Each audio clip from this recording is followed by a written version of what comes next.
ওই যাস? ফাহাদের কাছে যাব একটু। ঠিক আছে যা, বিকেলের মধ্যে ফিরে আসিস। কেন? কোথাও যাবে নাকি? তোর আপুকে দেখতে যাব। ও আল্লাহ গো, আমার আবার বোন হলো কোন সময়? আমার বোন আছে আমি নিজেও জানি না। হারাম জাদা, জুতা চিনিস? গাল লাল করে দিব। তোর আপু মানে তোর মামা তো বোনকে দেখতে যাওয়ার কথা বলতেছে। তোর মায়া আপুর কথা বলছে। ও, আগে বলবে তো, আমি কি না কি ভাবছি। তা তুমি মায়া আপুকে দেখতে এখন কানাডায় যাবে? তুই বেশি বুঝিস কেন?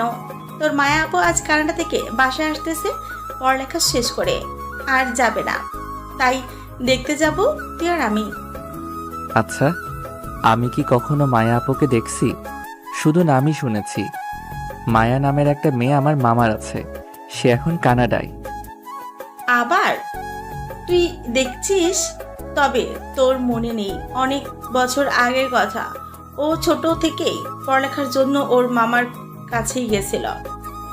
ও আচ্ছা, তা তোমার ভাইয়ের মেয়ে দেখতে কেমন গো আম্মু? বলো, তোমার ভাইকে আমার সাথে বিয়ে দিবে নাকি? দাঁড়া হারামজাদা। আমাকে আর পাইকে দিলাম এক দৌড়ে বাড়ির বাইরে। তারপর বাইকটা নিয়ে বেরিয়ে পড়লাম ফাহাদের কাছে যাওয়ার জন্য। যেতে যেতে আপনাদের পরিচয় দিয়ে নেই, আমি ফারাবি ইসলাম অর্ণব। আমি বাবা মার একমাত্র সন্তান। আব্বু একটা বিজনেস আছে আর মা বাসায় থাকে। আর আমি এবার অনার্স প্রথম বর্ষে। বাবা কাজের জন্য বেশি সময় দেশের বাইরে থাকে। প্রায় আধা ঘন্টা বাইক চালিয়ে এক জায়গায় এলাম। ফাহাদ আমাকে এই জায়গায় আসতে বলেছে, কিন্তু কেন আমি নিজেও সেটা জানি না। তাই আমি ফাহাদকে ফোন দিলাম। প্রথমবার ধরল না, আবার দিলাম, ধরল না। এভাবে 3বার দিলাম, ফোন ধরল না।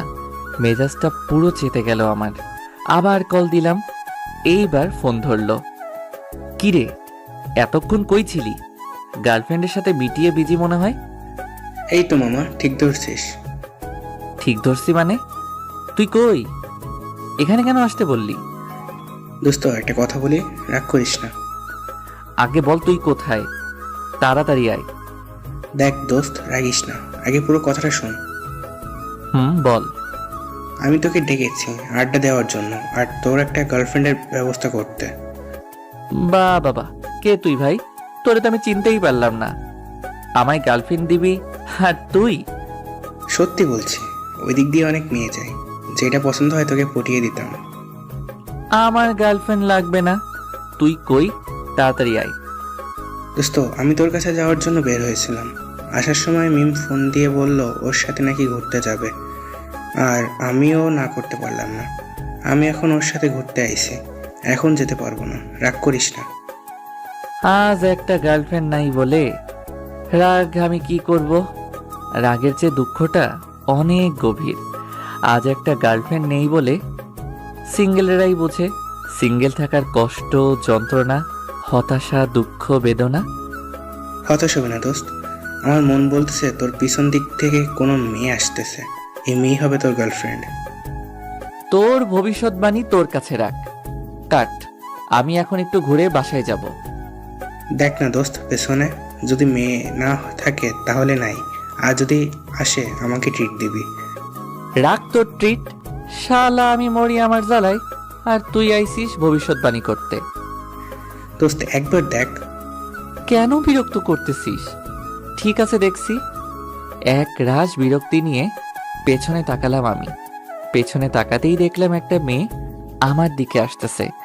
দেখতে তো মাশাআল্লাহ পরীর মতো। প্রথম দেখাই ক্রাশ বাস সব একসাথে খেয়ে গেলাম। ফাহাদের কথা মানতে হবে। এদিকে ফাহাদ ফোনে হ্যালো হ্যালো করতেই আছে, আমার সেদিকে কোনো হুঁশ নেই। আমি শুধু ক্রাশকে দেখেই যাচ্ছি। কিছু না বলে ফোনটা কেটে দিলাম আমি মেয়েটার দিকে অপলক তাকিয়ে আছি। মেয়েটা কখন যে আমার সামনে চলে এলো জানতেই পারলাম না। মেয়েটা আমার সামনে এসে বলল, আমাকে একটু রাইড শেয়ার করবেন? মেয়েটির কথায় আমার হুঁশ ফিরে। কাছে থেকে মেয়েটাকে দেখতে আরো সুন্দর লাগছে। মনে হচ্ছে এক্ষুনি কাজী অফিসে নিয়ে যাই। তারপর আমি বললাম, কি বললেন? শুনতে পাইনি। আমাকে একটু রাইড শেয়ার করবেন? মেয়েটি হয়তো ভাবছে আমি রাইড শেয়ার করি, কারণ আমি একটা হেলমেট পরে আছি আর একটা এক্সট্রা আছে। ফাহাদের জন্য এনেছিলাম। যাই, মেয়েটা থাকে কোথায় আর পরিচিত হতে পারবো। আমার মনে তো লাড্ডু ফুটছে। তখন আমি বললাম, অবশ্যই। কোথায় যাবেন? চলুন আমি রাস্তা দেখিয়ে দিচ্ছি। ঠিক আছে, চলুন। তারপর মেয়েটি বাইকে উঠল। আমি হেলমেটটা দিলাম, মেয়েটিও পরে নিল। তারপর আমি চালাতে লাগলাম। এক অসাধারণ মুহূর্ত আমার জন্য। জীবনের প্রথম আমার বাইকের পেছনে কোনো সুন্দরী রমণী।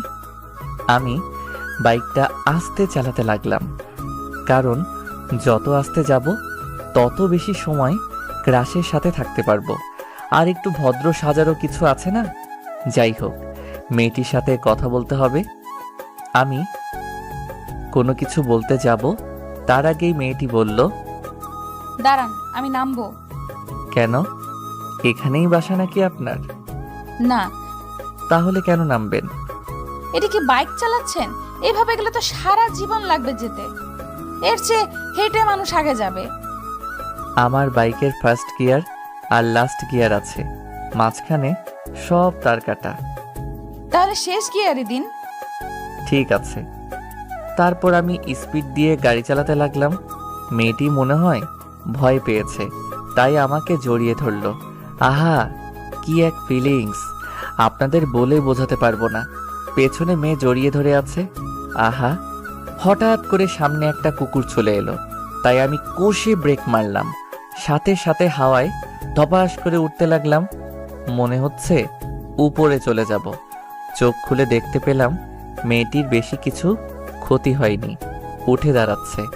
এইটুকু দেখেই চোখ বুজে গেল, আর কিছু মনে নাই। যখন চোখ খুললাম, দেখলাম মেয়েটি আমার দিকে কেমন করে তাকিয়ে আছে। তার চোখগুলো পুরো মায়ায় ভরা। মনে হয় সারা জীবন তাকিয়ে থাকলেও মায়া কমবে না চোখের প্রতি। আশেপাশে তাকিয়ে দেখলাম হসপিটালে, হাতে পায়ে ব্যান্ডেজ। মেয়েটির দিকে তাকিয়ে দেখলাম কোনো ক্ষতি হয়নি, শুধু কপালে বাম সাইডে একটু ব্যান্ডেজ করা। দেখতে আরো অসম্ভব সুন্দর লাগছে। আমার জ্ঞান ফিরেছে, কোনো হুঁশ নেই মেয়েটির। আমার দিকে তাকিয়েই আছে, কিছুই বুঝলাম না। আমি মেয়েটির চোখের সামনে তুড়ি মারতেই মেয়েটির ধ্যান ভাঙল। সাথে সাথে মেয়েটি লজ্জা পেয়ে গেল, কিন্তু কেন লজ্জা পেল কিছুই বুঝতে পারলাম না। তবে লজ্জা পেলে মেয়েটির সৌন্দর্য আরো বৃদ্ধি পায়। তখন মেয়েটি আমাকে বলল, যাক, তাহলে জ্ঞান ফিরলো আপনার। ফিরেছে তো অনেক আগেই, আপনি খেয়াল করেন নাই? আচ্ছা, আপনার কিছু হয়নি তো? না, তেমন কিছু না, মাথায় একটু চোট পেয়েছি। আমাকে এখানে কে নিয়ে এলো? আমি। ধন্যবাদ আপনাকে। আর সরি, আমার জন্য আপনার যাওয়াও হলো না, আবার ব্যথাও পেলেন। সমস্যা নাই, ওটা একটা দুর্ঘটনা। আপনার বাসার নাম্বার দিন, আসতে বলি। বাসায় ফোন দিলে আবার আম্মু শুরু করে দিবে। আপনার ফোনটা দিন, একটা বন্ধুকে কল করি, সে এসে নিয়ে যাবে। আপনার বাসায় ফোন দেন। বাসায় ফোন দিলে আম্মু আবার কান্না করে দিবে, আরো নানান কাহিনী। ঠিক আছে। তারপর আমি ফোনটা নিলাম, ফাহাদকে কল দিলাম। প্রথমবার রিসিভ করলো না, আবার দিলাম। এবার রিসিভ করে বলল, আসসালামু আলাইকুম, কে বলছেন? ওয়ালাইকুম আসসালাম। আমিটা কে? আমি অর্ণব। তুই কি এখনো গার্লফ্রেন্ডের সাথে আছিস নাকি? না, বাসায়। তুই কই আছিস? তোর আম্মু ফোন দিয়ে বলতেছে আছিস নাকি তুই? কোথায় যেন যাওয়ার কথা ছিল? তোর আম্মু চোটে আছে খুব। আমি হাসপাতালে আরাম করে ঘুমিয়ে আছি। মজা করতেছিস? না, আমি সত্যি হসপিটালে বাইক নিয়ে অ্যাক্সিডেন্ট করেছি। দোস্ত, তুই ঠিক আছিস তো? তোর কিছু হয় নাই তো? না, কিছু হয়নি, হাতে আর পায়ে অল্প চোট পেয়েছি। তুই হসপিটালে চলে আয়, আমাকে নিয়ে যা। আর আম্মুকে কিচ্ছু বলবি না, বাসায় গিয়ে বলবো। ঠিক আছে, তুই থাক, আমি আসতেছি। তারপর ফোনটা কেটে দিলাম। তারপর মেয়েটিকে দিয়ে দিলাম। যাই হোক, মেয়েটির নাম্বারটা তো পেলাম, ফাহাদের ফোন থেকে নিয়ে নিব। তখন আমি বললাম, আপনি আমার জন্য এত কিছু করলেন, আপনার নামটাই তো জানা হলো না। আমার নাম মায়া। আপনার? ফারাবী ইসলাম অর্ণব, সবাই অর্ণব বলেই ডাকে। আপনার নামটা তো সুন্দর। আপনারটাও। আপনি আমার জন্য এত কিছু করলেন, তাছাড়া আপনার জানি কোথায় যাওয়ার ছিল, আপনি চলে যান। আপনাকে এভাবে রেখে কিভাবে যাই? আর আমি বাসায় ফোন করে বলে দিয়েছি যেতে দেরি হবে। আরে সমস্যা নাই, আপনি যান, এক্ষুনি ফাহাদ এসে আমাকে নিয়ে যাবে। আরে না, আগে আসুক না হয়, তারপর আমি যাব। সমস্যা নাই, আপনি যান, বাসায় আপনার জন্য চিন্তা করছে হয়তো। মায়া যেতে চাইছিল না, আমি জোর করে পাঠিয়ে দিলাম। বাসায় গেলে না জানি কি করে আম্মু। একে তো অ্যাক্সিডেন্ট করছি, আবার মামাতো বোনকে দেখার জন্য যাইতে চাইছিল। একটু পর ফাহাদ এলো। একটা কথা বলতে ভুলেই গেছি, মায়া নামের মেয়েটি সব বিল নাকি দিয়ে দিছে। তারপর ফাহাদ আমাকে ধরে নিয়ে যেতে লাগলো। একটু একটু করে হাঁটতে পারতেছি। তারপর হসপিটালের বাইরে এসে একটা গাড়ি নিয়ে বাসার উদ্দেশ্যে রওনা হলাম, ফাহাদ আর আমি। বাসায় এসে কলিং বেল চাপ দিতেই আম্মু দরজা খুলে দিল। প্রথম আমাকে দেখে রাগে মনে হয় খেয়ে ফেলবে, আবার আমার হাত পা ব্যান্ডেজ দেখে আম্মু বলল, কি রে, কি করে হলো এসব? তুই ঠিক আছিস তো বাবা? আমি ঠিক আছি, কিছুই হয়নি। তা তো দেখতেই পাচ্ছি। কি করে হলো এসব? বাইক নিয়ে দাঁড়িয়েছিলাম, কোথা থেকে যে একটা গাড়ি এসে ধাক্কা দিল বুঝতেই পারলাম না। গাড়িটার খেয়ে কাজ নেই, তোরে এসে ধাক্কা দিল। তোরে আমি ভালো করে চিনি, এখন ভেতরে আয়। তারপর ফাহাদ আমাকে ভিতরে নিয়ে গেল। সিঁড়ি বেয়ে উপরে উঠতে আরো আরেক ঝামেলা। একটু কষ্ট করে সিঁড়ি বেয়ে ফাহাদের সাহায্য নিয়ে উঠলাম। তারপর রুমে এসে ফাহাদ চলে গেল বিদায় নিয়ে। তখন আম্মু বলল, এবার বল কিভাবে কি হলো। সত্যি বললাম তো। থাক, বলা লাগবে না। তুই যে সত্যি বলছিস তা আমি অন্ধের মতো বিশ্বাস করছি। আম্মু, তুমি জানি কোথায় যেতে চাইছিলে? তুই যদি আজকে অসুস্থ না হইতিস তাহলে তোকে আমি মেরে ঠ্যাং ভেঙে দিতাম। থাক, ভাঙা লাগবে না, তুমি এখন যাও, আমি ঘুমাবো, খুব ক্লান্ত লাগছে। ঠিক আছে, তুই বিশ্রাম নে। তারপর আম্মু চলে গেল, আমিও ক্লান্ত থাকায় ঘুমিয়ে পড়লাম। সন্ধ্যায় আম্মু ঘুম থেকে তুলে খাবার খাইয়ে দিয়ে চলে গেল। তারপর কিছুক্ষণ এফবিতে ঘোরাঘুরি করে আবার ঘুমিয়ে পড়লাম। পরের দিন সকালে ঘুম থেকে উঠে ফ্রেশ হয়ে একটু হাঁটাহাঁটি করলাম আস্তে আস্তে। খাবার টেবিলে আম্মু বলল, আজ নাকি বিকেলে আমার মামাতো বোন মায়া আসবে। তাতে আমার কি, আমার ক্রাশ মায়াকে খুঁজে বের করতে হবে। তারপর দুপুরে খাবার খেয়ে ঘুমিয়ে পড়লাম, কারণ আমার কোনো কাজ নাই। আম্মু বাইরেও যেতে দিল না আজকে। বিকেলে ঘুমিয়ে আছি, এমন সময় দেখলাম মায়া নামের মেয়েটি আমার মাথার পাশে বসে আছে। এই মেয়ে তো যেখানে যায় সেখানেই দেখতে পাই। স্বপ্ন ভেবে নিজে নিজে বললাম, মাই ক্রাশ মায়া, তোমায় অনেক অনেক ভালোবেসে ফেলেছি।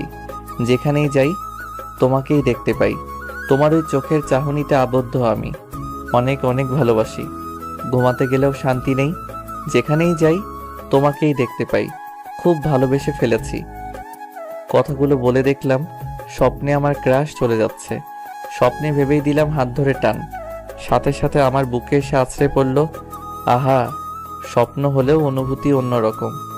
আমার ক্রাশ জোর করছে, আমি ছাড়ছি না। এমন সময় গালে ঠাস ঠাস করে দুইটা পাপ্পি পড়ে গেল।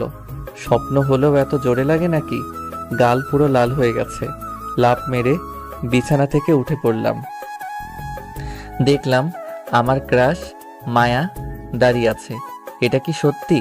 তাই চোখগুলো ভালো করে ডলে নিলাম। তাকিয়ে দেখি সামনে মায়া দাঁড়িয়ে আছে। আমার বিশ্বাস হচ্ছে না। একটা চিমনি কাটলাম হাতে, আমার ব্যথা পেলাম। তার মানে সামনে সত্যি সত্যি মায়া। তাকে দেখে আমি বললাম, আপনি এখানে কি করছেন আর কোথা থেকে এলেন?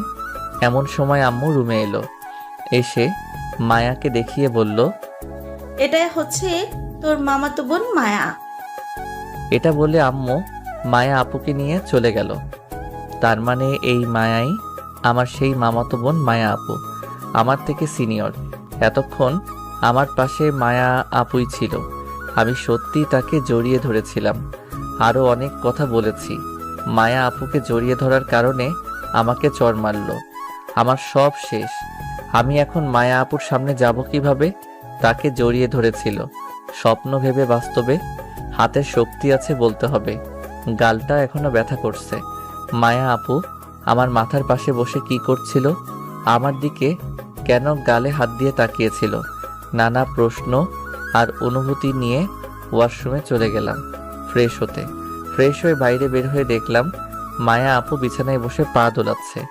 মায়া আপুর দিকে তাকাতেই লজ্জা লাগছে, তাই আমি বললাম, সরি আপু, ইচ্ছে করে কিছু করিনি, তখন স্বপ্ন ভেবে জড়িয়ে ধরেছিলাম। ঠিক আছে, আর যে কথাগুলো বলছিলি সেগুলো কি হলো বল? কথাগুলো কি সত্যি সত্যি আমাকে বলেছিলি? স্বপ্নে তোমাকে ভেবে ওই কথাগুলো বলেছিলাম। আমি তোর থেকে অনেক বড়, আর কোনো কথা নাই। একদিনে দেখেই ভালোবাসা হয়ে গেল? ভালোবাসা তো কোনো বয়স মানে না, আর ভালোবাসা কখনো বলে কই আসে না, সেটাও যে কোনো সময় যেখানে সেখানে হয়ে যায়। আমিও তোমায় প্রথম দেখায় ভালোবেসে ফেলেছি। মায়া আপু কোনো কথা না বলে চলে গেল। আমি মায়া আপুকে ভালোবাসি, যে করেই হোক মায়া আপুর মুখ থেকে শুনতে হবে আমায় ভালোবাসে কিনা। ভালোবাসুক আর নাই বাসুক, তোমায় আমি ছাড়ছি না মাই ক্রাশ। রাত্রে ডিনার করে ঘুমিয়ে পড়লাম।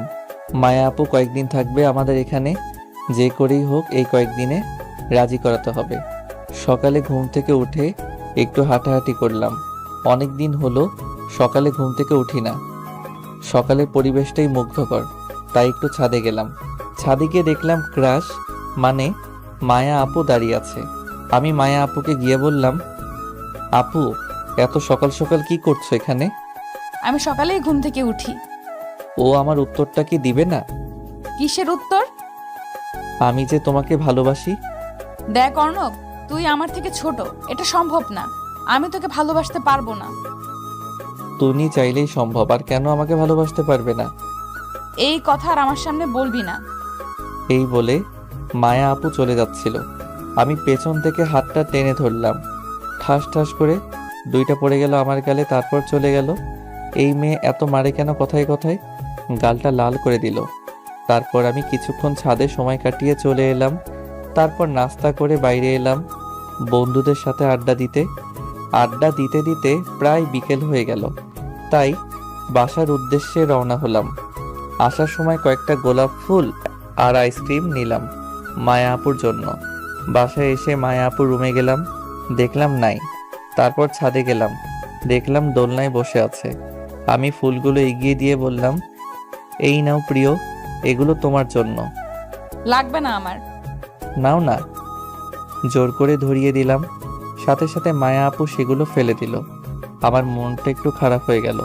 তারপর আমি বললাম, কি হলো, এত কষ্ট করে আনলাম, ফেলে দিলে কেন? দরকার নেই আমার। এমন কেন করো? একটু ভালোভাবে তো কথা বলতে পারো। ভালোবাসি আমি তোমাকে, কেন বোঝো না? বললাম না আমি তোকে ভালোবাসি না। এসব বললে আমি কিন্তু বাসায় চলে যাব। তোমায় কোথাও যেতে দিচ্ছি না, এই মনের ঘরে তোমাকে বন্দি করে রেখে দিব। তুই কিন্তু বেশি বাড়াবাড়ি করছিস। থাপ্পড় দিয়ে গাল লাল করে দিব। বাড়াবাড়ির কিছুই করিনি, এখন করব। মানে কি করবি তুই? দাঁড়াও, দেখাচ্ছি। এই বলে আস্তে আস্তে মায়া আপুর দিকে এগোতে লাগলাম। আর মায়া আপু দোলনা থেকে উঠতে যাবে, এমন সময় মাথার পেছনে পাশে চুল ধরে চার ঠোঁট এক করে দিলাম। মায়া আপু ছাড়ানোর চেষ্টা করছে, আর আমি ছাড়ছি না। কি এক অনুভূতি! এই প্রথম কোনো নারীকে কিস করলাম আমি।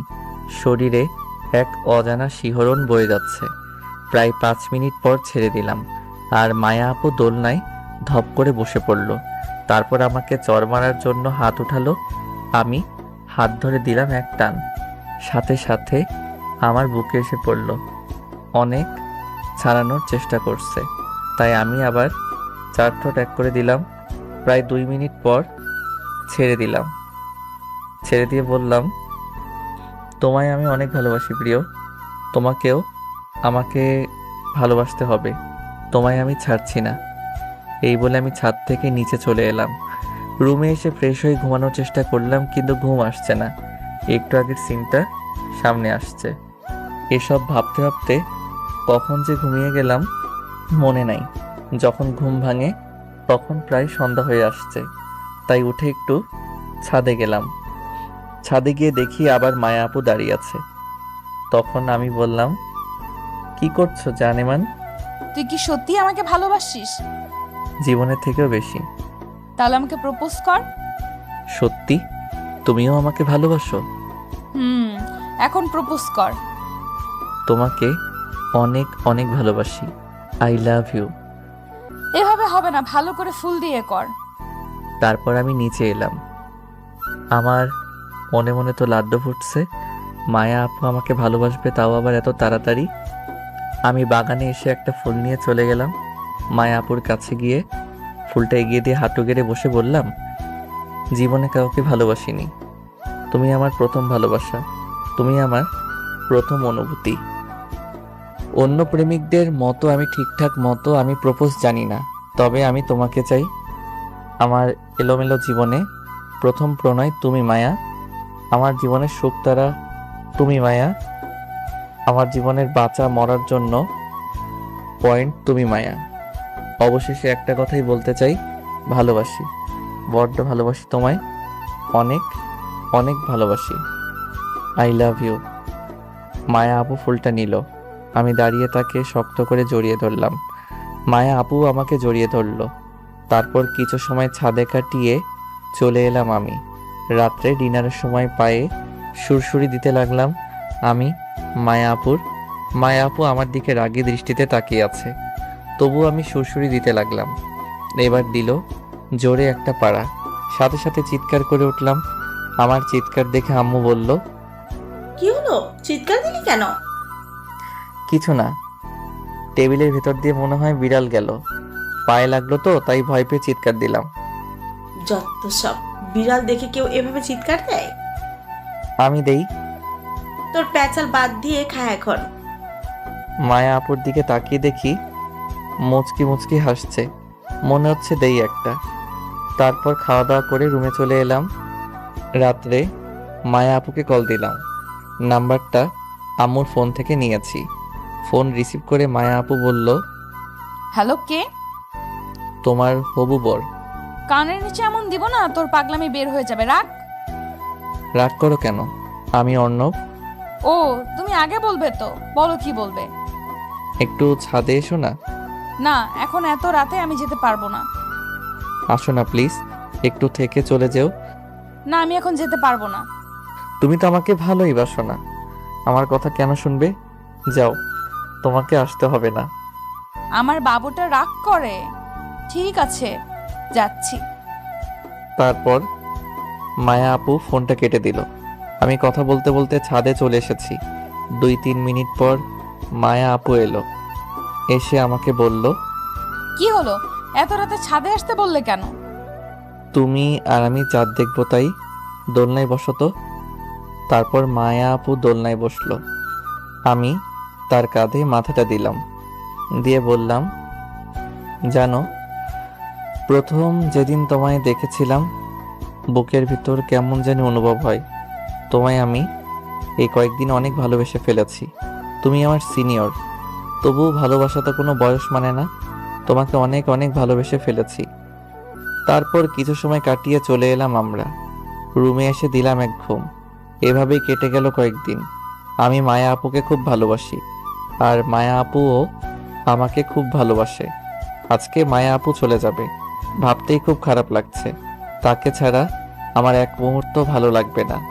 তাই আমিও যাব মায়া আপুর সাথে তাদের বাসায়, কয়েকদিন থেকে আসব। আম্মুর থেকে পারমিশন নিয়ে নিয়েছি আগেই। 1 সপ্তাহ থাকবো মায়া আপুর সাথে।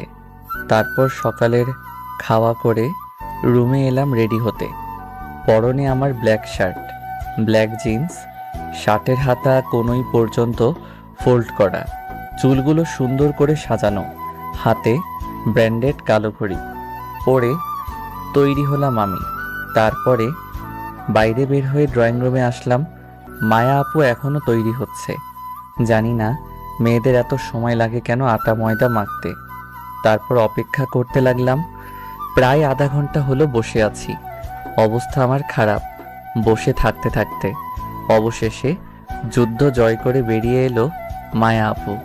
তাকে দেখে 54,692 ভোল্টের ক্রাশ খেলাম। এই মেয়েটা ক্রাশ খাইয়ে খাইয়ে মেরে ফেলবে নাকি? পরনে তার নীল শাড়ি, হাতে বিভিন্ন কালারের চুড়ি, চোখে কাজল, ঠোঁটে হালকা লিপস্টিক, সব মিলিয়ে একটা নীল পরি। আবারও ঠাস করে ক্রাশ খেয়ে গেলাম। আমি মায়া আপুয়ের দিকে এক দৃষ্টিতে তাকিয়ে আছি। মায়া আপুয়ের দিকে তাকিয়ে আছি। এমন সময় কারো তুড়ির আওয়াজে ধ্যান ভাঙে আমার। সামনে তাকিয়ে দেখি মায়া আপু। যা বাবা, মায়া আপু কখন সামনে এলো বুঝতেই পেলাম না। তখন মায়া আপু বলল, কিরে এভাবে চেয়ে আছিস কেন? তোমাকে আজকে পরীর মতো লাগছে জান পাখি। আর হবু বরকে কেউ তুই বলে? মায়া আপু কিছু বলল না, কি যেন ভেবে আমার দিকে তাকিয়ে আম্মুর কাছে বিদায় নিতে চলে গেল। তারপর আম্মুর থেকে বিদায় নিয়ে দুইজনে বাড়ির বাইরে আসলাম। তারপর মায়া আপু বলল, কিরে কিভাবে যাবি? কেন বাইকে? সেদিনের মতো আবার ফেলায় দিবি না তো? সেদিন তো ওটা অ্যাক্সিডেন্ট মাত্র। আমি কি বাইক চালাতে জানি না নাকি যে তোমায় ফেলাই দিব? ঠিক আছে চল। তারপর মায়া আপু বাইকে বসলো, আমি বাইক চালাতে লাগলাম। আজ এক অন্য অনুভূতি। সেদিন ছিল অপরিচিতা, আর আজ সম্পর্কটা এক অন্যরকম রূপ। আহা, এক অন্যরকম অনুভূতি। প্রায় আধা ঘন্টা চালানোর পর একটা শপিং মলের সামনে এলাম। সেখানে এসে বাইক থামিয়ে দিলাম। তা দেখে মায়া আপু বলল, কিরে এখানে থামলি কেন? একটা জিনিস নেওয়ার আছে, তোমার যদি কিছু প্রয়োজন হয় নিতে পারো। আমার কিছু নেওয়ার নেই। তোর কি নেওয়ার আছে তাড়াতাড়ি নিয়ে আয়। ঠিক আছে, তুমি 5 মিনিট থাকো, আমি আসছি। তারপর আমি শপিং মলে প্রবেশ করলাম। মায়া আপুকে আনিনি, কারণ তার জন্যই একটা ব্রেসলাইট নিব। কারণ 1 সপ্তাহ থাকার পরে আমাকে চলে আসতে হবে। এটা আমার স্মৃতি থেকে যাবে তার কাছে। তারপরে একটু খোঁজাখুঁজি করে একটা সুন্দর ব্রেসলাইট পেলাম। এটা মায়াপুর হাতে অনেক মানাবে। তারপর সেটা নিয়ে চলে এলাম।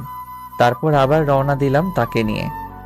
প্রায় আরো আধা ঘন্টা চালানোর পর আমরা এসে পৌঁছালাম। আমি গাড়ি থেকে নেমে মায়া আপু বাসার ভিতরে যাচ্ছি। তখন আমি বললাম, আপু দাঁড়াও, কেন?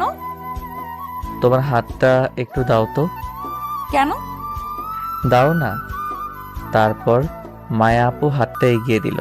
আমি পকেট থেকে ব্রেসলাইটটা বের করতে করতে বললাম, আমি তো 1 সপ্তাহ পরে আবার চলে যাব, তাই আমার স্মৃতি হিসেবে তোমার হাতে এটা পরিয়ে দিব। তারপর আমি ব্রেসলাইটটা বের করে পরিয়ে দিতে যাব, এমন সময় মায়া আপু বলল, তোকে একটা কথা বলি, আমি তোকে ভালোবাসি না, আর এটা আমার লাগবে না। মজা করো না তো। আমি মজা করছি না। তুই যখন ছাদে আমায় জোর করে কিস করিস তখন আমার খুব রাগ হয়েছিল, তাই তোর উপরে প্রতিশোধ নেওয়ার জন্য এমনটা করেছি। আমি কখনো তোকে ওই চোখে দেখিনি। তুই আমাকে ভুলে যা, আমার থেকে ভালো মেয়ে পাবি তুই। এসব কথা শুনে আমি পুরো পাথর হয়ে গেছি। মাটি সরে গেছে আমার পায়ের নিচ থেকে। মায়া আপু আমাকে ভালোবাসেনি ভাবতে খুব কষ্ট হচ্ছে আমার। আমি যে তাকে খুব খুব ভালোবাসি। আমার চোখ পুরো ছলছল করছে, মনে হয় এক্ষুনি ঝড় নামবে। তখন আমি মায়া আপুকে বললাম, কেন এমনটা করলে আমার সাথে? চুপ। আমার সাথে এমনটা কেন করলে? খুব ভালোবাসি তোমায়। তুমি খুব সহজেই বললে ভুলে যেতে। ভুলে যেতে চাইলেই কি ভুলে যাওয়া সম্ভব? তোমাকে আমি জীবনে ওটা চাইতেও বেশি ভালোবাসি। তোমাকে কিভাবে ভুলবো আমি? প্রতিশোধ নেওয়ার ছিল, অন্যভাবে নিতে। কেন এমনটা অভিনয় করলে আমার সাথে? কি দোষ করেছিলাম আমি? তোমায় তো ভালোই বেসেছিলাম, এমনটা না করলেও পারতে। ভালো থেকো, আর তোমাকে ডিস্টার্ব করব না। এই বলে ব্রেসলাইটটা সেখানেই ছুঁড়ে ফেলে দিলাম। চোখ যেন আমার বাদ মানছে না। কথাগুলো বলতে বলতে কেঁদে দিয়েছি। পর চোখ মুছে বাইকে চড়ে স্টার্ট দিয়ে সেখান থেকে চলে এলাম। সেখান থেকে এসে একটা লেকের পাড়ে গেলাম। সেখানে গিয়ে বসলাম। আশেপাশে কোনো মানুষ নেই। নদীর পানি একে একে বয়ে যাচ্ছে। আমার চোখের পানিও বাদ মানছে না। আসার সময় কয়েক প্যাকেট সিগারেট কিনে নিয়ে এলাম। সেখানে বসে সিগারেট খেতে লাগলাম। একটা টান দিতেই প্রচুর পরিমাণে কাশি হতে লাগলো, চোখ জ্বলতে লাগলো, লাল হয়ে গেল। কষ্ট হচ্ছে খুব, কিন্তু এই সামান্য কষ্ট কিছুই না আমার বুকের ভিতরে হওয়া কষ্টের থেকে। সেখানে বসে সিগারেট খেতে লাগলাম আর আজকের দেওয়া মায়া আপুর আঘাতপ্রাপ্ত কথাগুলো ভাবতে লাগলাম। সেখানে বসে কাটিয়ে দিলাম অনেক সময় সিগারেট খেতে খেতে। প্রায় সন্ধ্যা হয়ে এলো, এখন বাসায় যেতে হবে। তাই সেখান থেকে উঠে বাইক নিয়ে বাসার দিকে আসতে লাগলাম। কিছুক্ষণের ভিতরে বাসায় চলে এলাম। কলিং বেল চাপ দিলাম, কেউ খুলল না। আবার দিলাম, এবার আম্মু দরজা খুলে দিল। আমায় দেখে আম্মু অবাক হয়ে তাকিয়ে আছে আমার দিকে। তারপর আম্মু বলল, কিরে, তোর মামা বাড়ি থাকার কথা, এত রাতে চলে এলি কেন? আর তোর চোখ মুখ এমন হয়েছে কেন? মুখ থেকে গন্ধ আসতেছে, কিছু খেয়েছিস নাকি? আমি কোনো কথা না বলে আম্মুকে পাশ কাটিয়ে ভিতরে চলে এলাম। আম্মু দরজা বন্ধ করে আমার পেছন পেছন আসতে লাগলো। আম্মু কিছু বলার আগেই রুমে ঢুকে ঠাস করে দরজা বন্ধ করে দিলাম। বাহির থেকে আম্মু দরজা খোলার জন্য বলতেছে। আমি তা কানে না নিয়ে বিছানায় শুয়ে শুয়ে কাঁদতে লাগলাম। বুকের ভিতরটা কষ্টে শেষ হয়ে যাচ্ছে আমার। মায়া আপু এভাবে অভিনয় করতে পারলো আমার সাথে? শুধু তো ভালোই বেসেছিলাম। ভাবতেই বুক ফেটে কান্না আসছে আমার। কখনো মায়া আপুকে ভুলতে পারতো কিনা জানি না। কাঁদতে কাঁদতে কখন যে ঘুমিয়ে গেছি মনে নাই। এদিকে আম্মু আমার অবস্থা দেখে চিন্তিত। আমি 1 সপ্তাহ থাকবো বলে গিয়েছিলাম, কিন্তু চলে এলাম কেন? তাই আম্মু মামিকে ফোন করলো।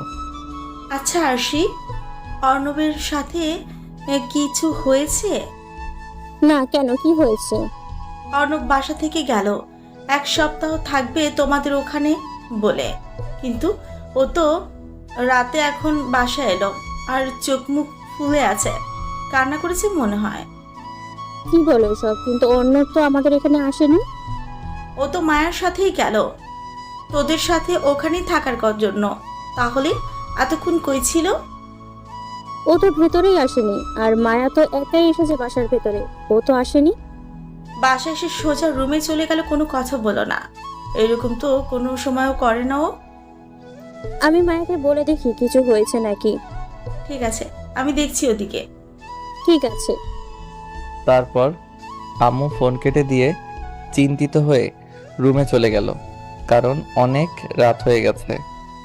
এদিকে মামি মায়া আপুকে জিজ্ঞেস করার জন্য তার রুমে গেল। গিয়ে দেখলো মায়া আপু কি যেন চিন্তা করছে। তখন মামি মায়া আপুর পাশে গিয়ে বসলো। তখন মায়া আপু মামিকে বলল, কিছু বলবে আম্মু? অন্যবা তোর মধ্যে কিছু হয়েছে? না, কেন, কি হয়েছে?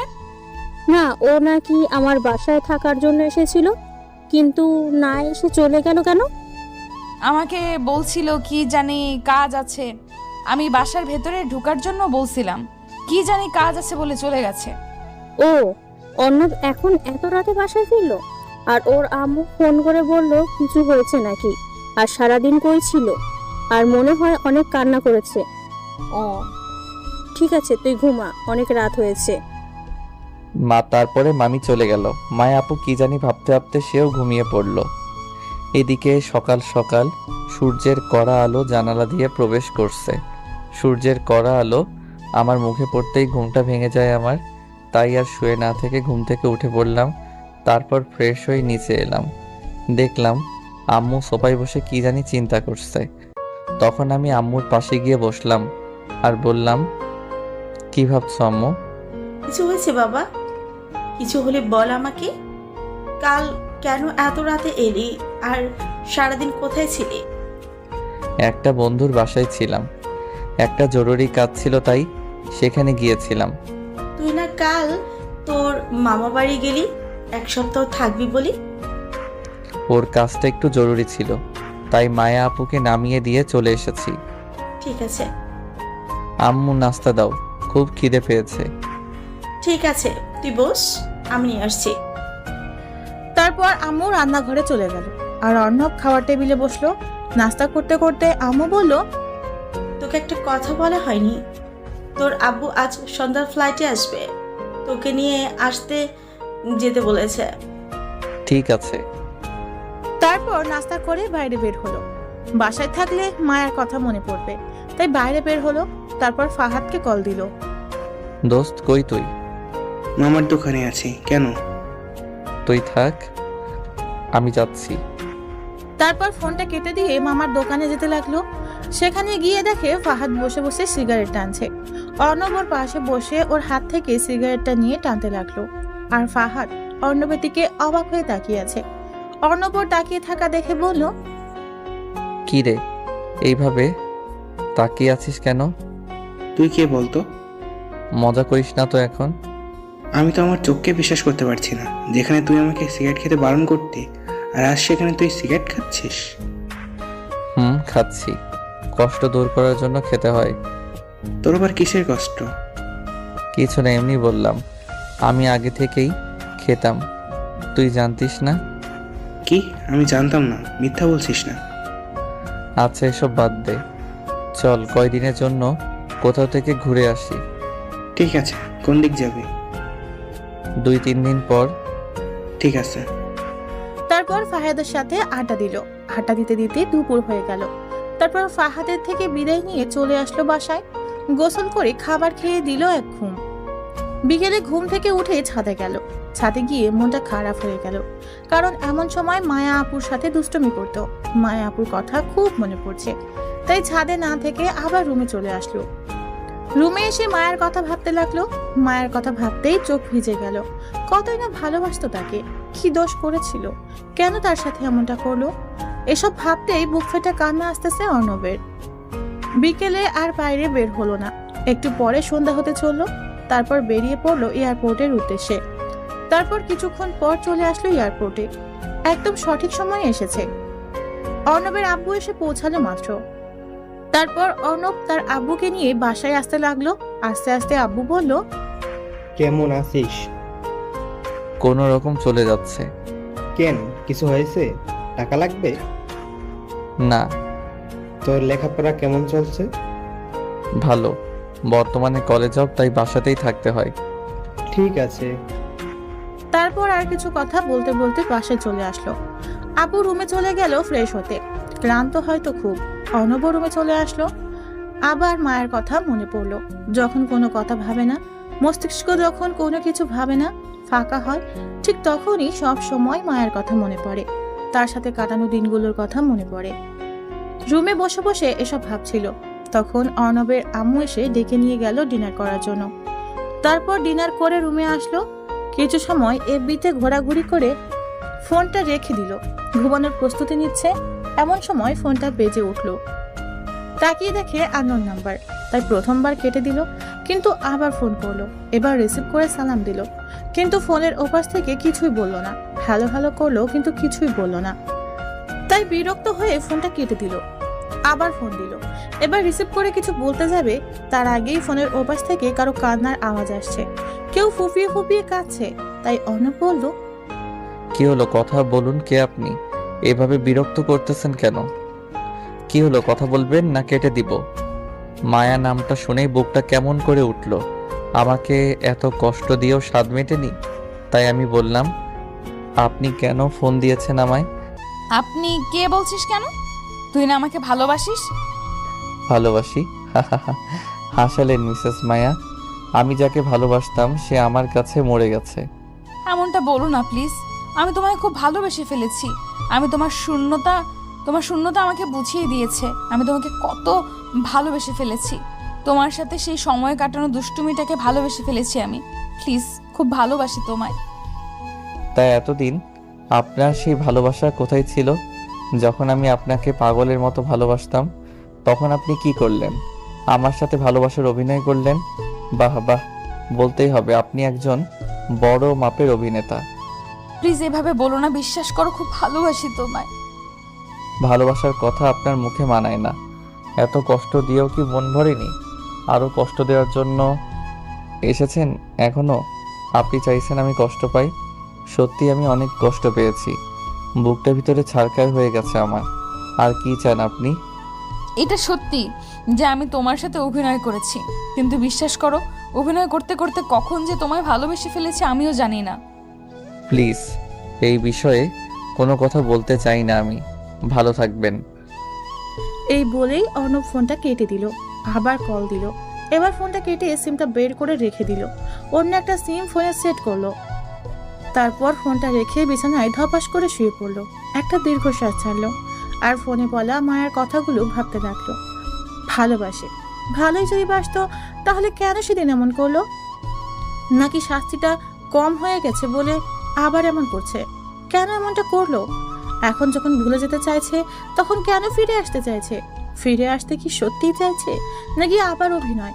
না, কখনো ভালোবাসতে পারে না, হয়তো অভিনয়। এসব ভাবতে ভাবতে চোখ বেয়ে পানি চলে আসলো অর্ণবের। না, এইসব আর ভাবতে পারছে না। মাথা পুরো হ্যাং হয়ে যাচ্ছে। না, এসব আর নিতে পারছে না। তাই এসব ঝেড়ে ফেলে ঘুমাতে চেষ্টা করলো। না, কিছুতেই ঘুম আসতেছে না। বারবার মায়ের বলা ফোনের কথাগুলো কানে ভাসছে। এসব ভাবতে ভাবতে কখন যে ঘুমিয়ে গেছে মনে নাই। সকালে ঘুম থেকে উঠলো, একটু হাঁটাহাঁটি করলো। অনেকদিন হলো সকালে ওঠা হয় না। মনটা ফ্রেশ হয়ে গেল। কিছুক্ষণ হাঁটাহাঁটি করে বাসায় চলে আসলো। বাসায় এসে নাস্তা করে বেরিয়ে পড়লো, কারণ বাসায় অবসর সময় থাকলে মায়ের কথা মনে পড়বে। তাই বাসা থেকে বাইরে আসলো। তারপর ফাহাদকে ডেকে নিল ফোন করে। তারপর ফাহাদ আসলো, ওর সাথে আটা দিতে রাখলো। আটা দিতে দিতে ফাহাদ বলল, আচ্ছা দোস্ত, একটা কথা বল। কি? সেদিন যখন তোকে পেছনে তাকাতে বললাম তুই তাকাইলি, তারপর তোকে ফোনে কতবার হ্যালো হ্যালো করলাম, কিছু না বলে কেটে দিলি কেন? কোনো গার্লফ্রেন্ড পেয়েছিস নাকি সত্যি সত্যি? চুপ। কি হলো বল, নাকি ট্রিট দেওয়ার ভয়ে লুকিয়ে যাচ্ছিস? শুনবি? বল। তারপর অর্ণব ফাহাদকে সব বলল একে একে। সেদিন মায়াকে দেখা থেকে শুরু করে আজ সন্ধ্যায় ফোনের কথা থেকে শুরু করে মাঝখানে যা কিছু ঘটেছে সব কিছু বলে একটা জোরে নিঃশ্বাস নিল। আর কিছু বলল না। আর কিছু বলে হয়তো চোখ ধেয়ে আসতো, তাই আর কিছু বলল না। সব কিছু বলে মন খারাপ করে ফাহাদের পাশে বসে রইল। তখন ফাহাদ বলল, মন খারাপ করিস না, সব ঠিক হয়ে যাবে। খুব ভালোবাসতাম রে। আচ্ছা, কাল রাতে তো ফোন করে বলেছে যে তোকে ভালোবাসে, আর ও কান্না করছে। মনে হয় এবার তোকে সত্যি সত্যি ভালোবাসে। মনে হয় শাস্তি কম হয়ে গেছে, তাই আবার এসব অভিনয় করতেছে। আমার তো মনে হয় না। তোর কথা শুনে বুঝতে পারছি এবার তোকে সত্যি সত্যিই ভালোবাসে। ছাড় এসব। ভালোবাসার হলে অভিনয় করতো না। আর যাই হোক, আমায় ভালোবাসতে পারে না। ফাহাদের সাথে কথা বলছিল এমন সময় ফোনটা বেজে উঠলো। তাকিয়ে দেখে আম্মু। ফোনটা রিসিভ করে বলল, আম্মু বলো। তুই কোথায়? বাসায় আয়। কেন, কিছু হয়েছে নাকি? না, কিছু হয়নি, তুই বাসায়। ঠিক আছে, যাচ্ছি। তারপর ফাহাদের থেকে বিদায় নিয়ে বাসায় আসতে লাগলো। বাসায় এসে কলিং বেল চাপ দিতেই দরজা খুলে গেল। মনে হয় ওর জন্যই অপেক্ষা করতেছিল। দরজার দিকে তাকিয়ে যা দেখলো তা কোনো দিনও আশা করেনি অর্ণব। দরজার দিকে তাকিয়ে দেখে মায়া। মায়া কোনো কিছু বলবে তার আগেই কিছু বলার সুযোগ না দিয়ে অর্ণব পাশ কাটিয়ে ভিতরে চলে গেল। অর্ণব দেখলো মায়া ড্রয়িং রুমে তার আম্মুর সাথে বসে আছে। তাই আম্মুকে বলল, আম্মু কেন আসতে বললে আমায়? মায়া আসছে, তাই তোকে ডাকলাম। ওর বোরিং লাগবে, তাই তোর সাথে সময় কাটাতেই তোকে ডাকলাম। অর্ণব কিছু না বলে রুমে চলে গেল। পেছনে পেছনে মায়া রুমে গেল। তাকে দেখে রাগ অভিমান সব হচ্ছে অর্ণবের, কিন্তু কিছু করতে পারছে না। তাই বিরক্ত হয়ে বলল, কিছু কি বলবেন আপু? কি বললি? কানে কি শুনতে পান না নাকি? বললাম আপনার কিছু বলার থাকলে বলেন আপু, না হলে আমি এখন ঘুমাবো। কি বললি? আমি তোর আপু হই? আপু হয়তো কি, আপনি আমার মামাতো আদরের সিনিয়র বোন। তো আপু হয়তো কি বলবো? এভাবে কথা বলছিস কেন? তো কিভাবে কথা বলবো? ভালোবেসেও তো কথা বলতে পারিস। আমি এর চেয়ে বেশি ভালো করে কথা বলতে পারি না। আর ভালোবাসার কথা বলছেন, সেটা কবেই উঠে গেছে আমার জীবন থেকে। আমি আবার ঠিক করে দিব আমার ভালোবাসা দিয়ে। আপনার ভালোবাসা? হাসালেন তো মিসেস মায়া, আপনি তো অভিনয় সেরা। সত্যি অসাধারণ আপনার অভিনয়। আপনাকে তো পুরস্কার দেওয়া উচিত। এইভাবে বলো না, আমার খুব কষ্ট হয়। আপনার তো কষ্ট হওয়ার কথা না, আপনার তো আনন্দ হওয়ার কথা। হাজার হোক, প্রতিশোধ নিতে পেরেছেন, তা আবার কি মনে করে আসলেন? প্রতিশোধ কি কম হয়ে গেছে নাকি? প্লিজ এইভাবে বলো না, বিশ্বাস করো আমি তোমাকে অনেক ভালোবাসি। তুমি এমনভাবে বলো না, খুব কষ্ট হয় আমার। তা এতদিন এই আপনার ভালোবাসা কোথায় ছিল? তখন কি ঘুমিয়েছিল নাকি? এখন জেগে উঠেছে ভালোভাবে শাস্তি দেওয়ার জন্য? বিশ্বাস করো, তোমার সেই দুষ্টুমি আর ভালোবাসার অভিনয় করতে করতে ভালোবেসে ফেলেছি, আমি নিজেও জানি না, খুব ভালোবেসে ফেলেছি। আর একটা সুযোগ দাও আমাকে। আমি আর দ্বিতীয়বার কোনো বেঈমানকে সুযোগ দিতে পারবো না। আপনার প্রতি যতটা ভালোবেসেছিলাম আমি, ঠিক ততটাই ঘৃণা করি আমি আপনাকে। সব ঘৃণা দূর করে দিব আমার ভালোবাসা দিয়ে। খুব ভালোবাসি তোমায়। এসব কথা আর আমি শুনতে চাই না। রুম থেকে বেরিয়ে যান বলছি। আমার কথাটা তো। বেরিয়ে যান বলছি, কখনো আমার রুমে যেন না দেখি। মায়া কিছু না বলে রুম থেকে চলে গেল। কি বলবে, হয়তো বা আর কিছুই বলার ছিল না। তারপর অর্ণব ধপাস করে বিছানায় পড়ে গেল। কেন ওর সাথে সবসময় এমনটা হয়? অভিনয় তো করলো, তাহলে আবার কেন ফিরে আসলো? আবার কি চায়? নাকি সত্যিই ভালোবাসে? এরকম হাজারো চিন্তা মাথায় নিয়ে ঘুমিয়ে পড়লো। সন্ধ্যায় ঘুম ভাঙলো আম্মুটাকে। তারপর ফ্রেশ হয়ে ডিনার করতে আসলো। আব্বু, আম্মু আর মায়া বসে আছে। অর্ণব গিয়ে তাদের সাথে যোগ দিল। মায়া অর্ণবের সামনে চেয়ারে বসে আছে। অর্ণবের দিকে কেমন করে তাকিয়ে আছে। খাবার খেতে খেতে পায়ে সুড়সুড়ি অনুভব করলো।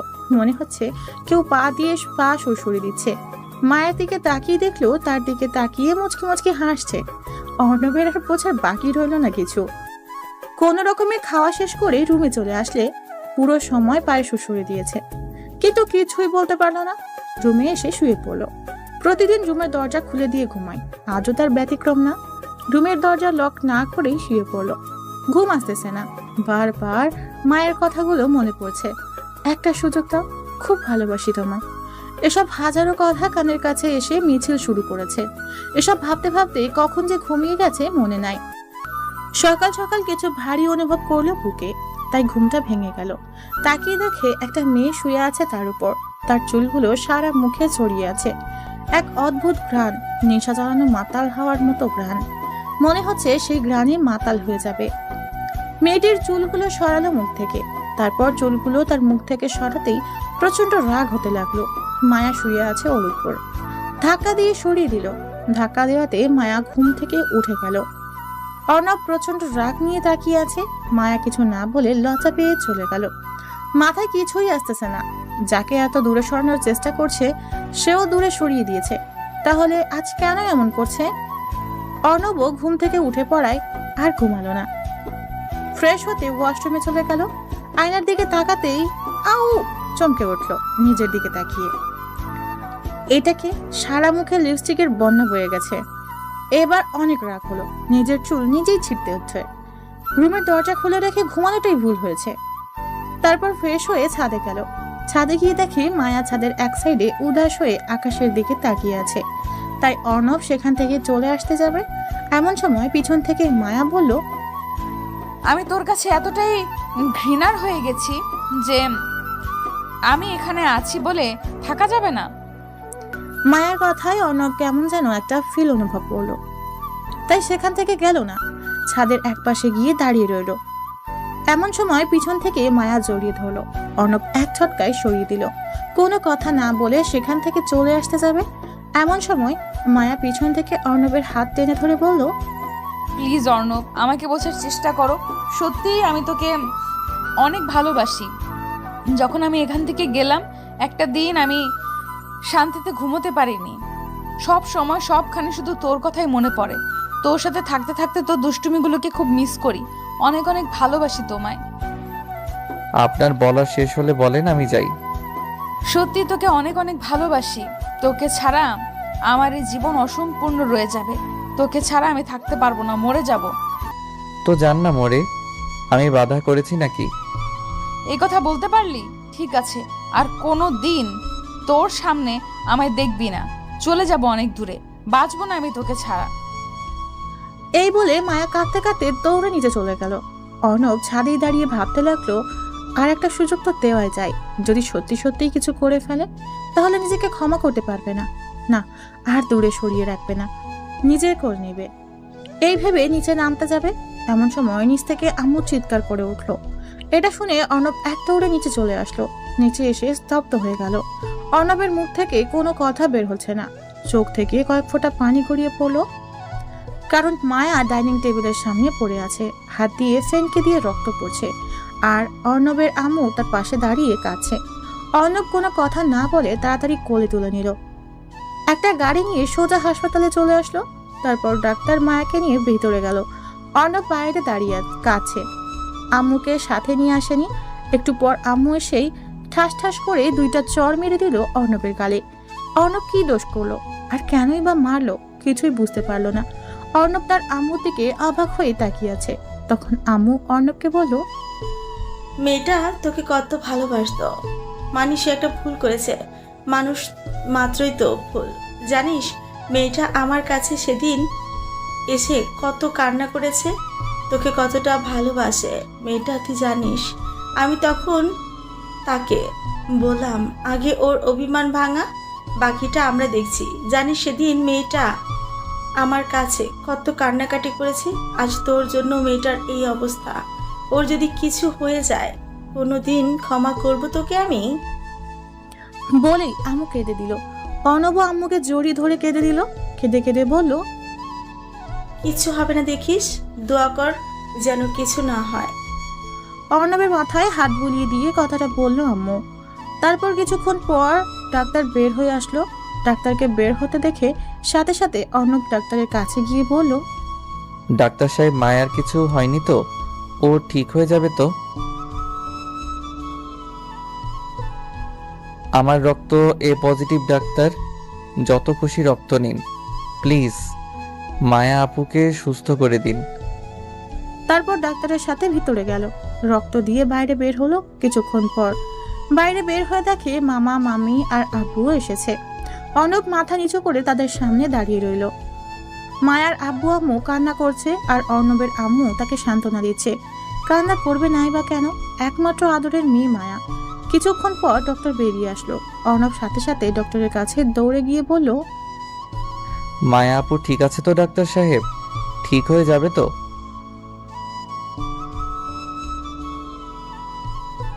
অর্ণব ডক্টরের কথা শুনে একটা দীর্ঘশ্বাস ফেলল। প্রাণ ফিরে এলো এতক্ষণে। তারপর কিছুক্ষণ পর মায়াকে বেডে শিফট করা হলো। সবাই গেল দেখতে, অর্ণব গেল না। কিছুক্ষণ পর সবাই বেরিয়ে আসলো। তারপর অর্ণব ভিতরে গেল। মায়া অর্ণবের দিকে তাকিয়ে আছে, চোখ থেকে পানি পড়ছে তার। কাছে গিয়েই ঠাস ঠাস করে 2টা চড় মেরে দিল অর্ণব। মায়া তার দিকে অবাক হয়ে তাকিয়ে আছে, চোখ থেকে অঝোর ধারায় বৃষ্টি নামছে। এই অবস্থায় মায়াকে দেখতে কলিজা ছিঁড়ে যাচ্ছে অর্ণবের। সাথে সাথে অর্ণব মায়াকে বুকে জড়িয়ে নিল। মায়া অর্ণবের বুকেই কাঁদতে কাঁদতে বলল, মারতেই তো পারিস, আর তো কিছু পারিস না, আর তো কিছু বুঝিস না। মারবো না? তুমি কি বাচ্চা নাকি? আমি রাগের মাথায় ওসব বলেছি, তাই বলে তোমার যদি কিছু হয়ে যেত কি নিয়ে বাঁচতাম আমি? তুই তো এটাই চেয়েছিলি, তাই এমন করেছি। আবার মার খাবে বলে দিলাম? আমি তো এসব এমনি এমনি অভিমান করে বলেছিলাম, তাই বলে তুমি এসব করবে? তখন অনেক কষ্ট হয়েছিল আমার, তাই এমন করেছি। তোমার কষ্টটাই দেখলে, আমারটা দেখলে না। সেই সময় কত কষ্ট হয়েছিল আমার। আজ যদি তোমার কিছু হয়ে যেত তাহলে কি নিয়ে বাঁচতাম আমি? অনেক অনেক বেশি ভালোবাসি তোমায়। ভালোবাসতে হবে না তোকে, যা। এই বলে মায়া অভিমান করে অর্ণবকে দূরে সরিয়ে দিল। অর্ণবও মায়ার দিকে মুখ নিয়ে যেতে যেতে বলল, আমি তো আমার ভালোবাসা আদায় করে নিব। মানে? আর তুই এই দিকে মুখ নিয়ে? আর কিছু বলতে দিল না, 4 ঠোঁট এক করে দিল।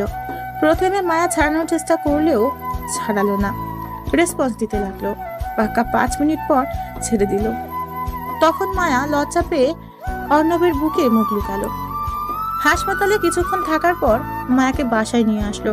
খুব ক্লান্ত থাকায় মায়া বাসায় এসে ঘুমিয়ে পড়ল। প্রায় সন্ধ্যার সময় ঘুম ভাঙলো। ফ্রেশ হয়ে নিচে এসে দেখে মামা মামি আর আব্বু আম্মু খাবার টেবিলে বসে কি যেন কথা বলতেছে। মায়াকে দেখছে না। নিচে নামার পর আম্মু বলল মায়াকে ডেকে নিয়ে আসতে, তাই আবার উপরে গেল মায়ার রুমের সামনে। রুমের সামনে এসে দেখে মায়া চুল আঁচড়াচ্ছে ড্রেসিং টেবিলের সামনে। পিছন থেকে গিয়ে জড়িয়ে ধরলো। এভাবে হুট করে জড়িয়ে ধরাতে চমকে গেলেও পরক্ষণেই অর্ণবকে দেখে একটা শ্বাস ফেললো। তখন মায়া বলল, করছিস কি? ছাড় বলছি, কেউ এসে যাবে। আসুক, তাতে কি? আমি তো আমার হবু বউকে ধরেছি, আর তো অন্য কাউকে ধরিনি। অন্য কাউকে ধরার ইচ্ছা আছে নাকি? অন্য কাউকে কেন ধরবো? তোমার মতো কিউট পরীর মতো একটা হবু বউ থাকতে। থাক, আর পাম দিতে হবে না, চল নিচে চল। আগে একটা ইয়ে দাও। কি? কেন তুমি বুঝো না? ইয়ে দাও তো একটা। আমি এখন দিতে পারবো না। না দিলে নিচে যাব না। না গেলে নাই, আমার কি? তুই থাক, আমি গেলাম। এই বলে সত্যি সত্যি মায়া চলে গেল। কি মেয়ে রে বাবা, সত্যি চলে গেল। অর্ণব আর উপরে না থেকে নিচে নামলো। তারপর সবাই একসাথে ডিনার করতে লাগলো। ডিনার করতে করতে আপু বলল, অর্ণব, আমরা চাচ্ছি তোর আর মায়ার বিয়েটা দিতে। তুই কি বলিস? এখন না, একটু পরে। পড়ালেখাটা আগে শেষ করি। এমন সময় দেখলো মায়া অর্ণবের দিকে রাগী দৃষ্টিতে তাকিয়ে আছে। মনে হচ্ছে লবণ মরিচ ছাড়াই খেয়ে ফেলবে। চোখ দিয়ে ইশারা দিয়ে হ্যাঁ বলতে বলছে। তখন আব্বু বলল, লেখাপড়ার সাথে বিয়ের কি সম্পর্ক? আমরা চাই তোদের বিয়েটা কালকে দিয়ে দিতে, পরে না হয় বড় করে অনুষ্ঠান করব। ঠিক আছে, তোমরা যা ভালো মনে করো। তারপর সবাই মিলে ডিনার করে রুমে চলে আসলো। অর্ণব জানে মায়া আসবে এখন রুমে, তাই দরজার পাশে দাঁড়িয়ে রইল। একটু পর কে যেন দরজা ঠেলে ভিতরে আসতেছে।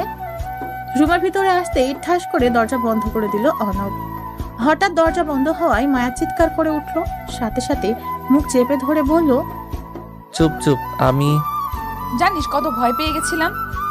এত ভয় পেতে হবে না। তা এত রাতে আমার রুমে কি মনে করে? পানি খেতে এসেছিলাম, তো রুমের সামনে দিয়ে যেতেই ভাবলাম ঘুমিয়েছিস কিনা, তাই। থাক, আর মিথ্যা বলতে হবে না। তুমি আমার জন্যই আসছিলা। এসেছিলাম তো কি হয়েছে? আমি কি অন্য কারো রুমে গিয়েছিলাম নাকি? তোর রুমেই তো এসেছিলাম। তা কি জন্য এসেছিলে জানতে পারি? এমনি, তুই থাক, আমি গেলাম। এভাবে চলে যেতে দিলে না যাবে। তখন যেটা দাওনি এখন ওটা দাও। এখন দিতে পারবো না, আর তো একদিন, কালকে তো বিয়ে। তো কি হয়েছে? এখন দেরি না করে ঝটপট একটা ইয়ে দাও। ঠিক আছে, তুই চোখ বন্ধ কর। চোখ বন্ধ করতে হবে কেন? আমার লজ্জা লাগে। ওরে আমার লজ্জাবতী হবু বউরে, সেদিন যে ঘুমের মধ্যে কিস করছিলে তখন লজ্জা কি শরবত করে গুলে খেয়েছিলে? এই কথা বলে অর্ণব তার চোখ বন্ধ করলো। প্রায় 2 মিনিট হলো কিছু সারা শব্দ পেল না। পালিয়ে গেল না তো আবার? চোখ খুলে দেখে সত্যিই পালিয়ে গেছে। যাস সালা, এবারেও বোকা বানিয়ে পালিয়ে গেল। মনে এক পালতি কষ্ট নিয়ে ঘুমিয়ে পড়লো। পরের দিন সব নিয়ম কানুন মেনে অর্ণব আর মায়ার বিয়েটা হয়ে গেল। বিয়েটা অর্ণবদের বাড়ি থেকেই হয়েছে। রাত 12টা বর্তমানে। বাসর ঘরের সামনে দাঁড়িয়ে আছে অর্ণব। ভিতরে যাওয়ার সাহস পাচ্ছে না। বুকে 53,882 গ্রাম আর মনে 73,829 গ্রাম সাহস নিয়ে ভিতরে ঢুকলো। ঢুকে দরজাটা লক করে দিল। অর্ণবের রুমে ঢোকার শব্দ পেয়ে মায়া বিছানা থেকে নেমে এসে সালাম করলো। অর্ণব মাথায় হাত দিয়ে বলল, বেঁচে থাকো মা। কি বললি? আমি দাঁড়া, তোর হচ্ছে আজকে। সরি আপু, থুকু বউ। হুম। তুমি থাকো, আমার খুব ঘুম পেয়েছে। আমি ঘুমাবো, ডিস্টার্ব করো না। এই বলে অর্ণব বিছানায় গিয়ে শুয়ে পড়লো। মায়া অর্ণবের উপরে বসে পড়লো। কি হলো, এভাবে উপরে বসে আছো কেন? ডিস্টার্ব করো না, আমি ঘুমাবো। কোনো ঘুমানো চলবে না আজকে। এতদিন তো সুযোগের অপেক্ষায় ছিলি, এখন পেয়েও ছেড়ে দিচ্ছিস নাকি ভালো সাজার অভিনয় করছিস? আমি ভালো, এটা পৃথিবীর সবাই জানে। না বিশ্বাস করলে পাঠক পাঠিকাদের জিজ্ঞেস করে দেখতে পারো। তোকে চেনাই আছে আমার লুচ্চা। কি? আমি লুচ্চা? ঠিক আছে, আমি লুচ্চা। লুচ্চামির কি দেখছো? এখন দেখবে আমি কত লুচ্চা। তারপর অর্ণব মায়াকে নিচে ফেলে দিয়ে তার উপরে উঠে পড়লো। আস্তে আস্তে মায়ার মুখের দিকে মুখ নিয়ে যেতে লাগলো। মায়ার নিঃশ্বাস ভারী হয়ে আসছে, ঘন ঘন নিঃশ্বাস নিচ্ছে। তার গরম নিঃশ্বাস অর্ণবের মুখে আছড়ে পড়ছে, তার ঠোঁট দুটো কাঁপছে। কি এক মাতাল করার মতো নেশা তার ঠোঁটে। অর্ণব আর কিছু না বলে তার ঠোঁট দুটো দখল করে নিল। মায়াও সমান তালে রেসপন্স ফিরিয়ে দিতে লাগলো। পাক্কা 10 মিনিট পর ছেড়ে দিল। মায়া অর্ণব দুজনই হাঁপাচ্ছে। তারপর মায়া অর্ণবের বুকে মাথা রাখলো আর বলল, না, আমার না টুইন বেবি লাগবে। তার জন্য কি করতে হবে শুনি? কেন, তুমি কিছু জানো না? না, আমি কিছু জানি না। তুমি তো আমার সিনিয়র বউ, তুমি শিখিয়ে দাও। ওলে বাবুলে, আসো শিখিয়ে দেই। এই বলে মায়া 4 ঠোঁট এক করে দিল। অর্ণব তাকে রেসপন্স দিতে লাগলো। অর্ণব কম কিসে, সিনিয়র বউ তার শিশু জামাইয়ের উপর ঝাঁপিয়ে পড়লো।